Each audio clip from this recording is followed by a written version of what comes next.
how to create Envato account. So look in the video description down below. I'm having a link to this platform. Just click on it. It's going to bring you right here. It's an affiliate link.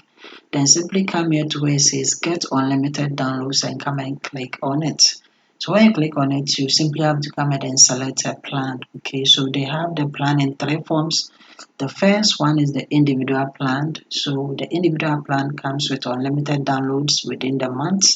Okay, beside that one, we also have the team plan, which also comes with all this. And then we also have the enterprise, which comes with all this.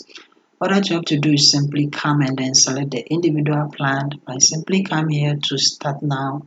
Then you click on it.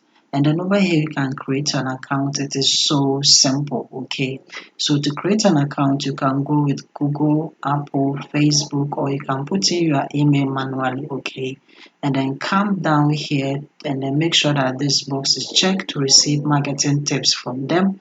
Then come and click on any of them. So I'm going to select Google and then come and then select your email address. So from here you can see that your account is created. And when you look at the top right hand corner, you see that you have your account here. When you click on it, you see that you have all this showing that you have successfully created your account.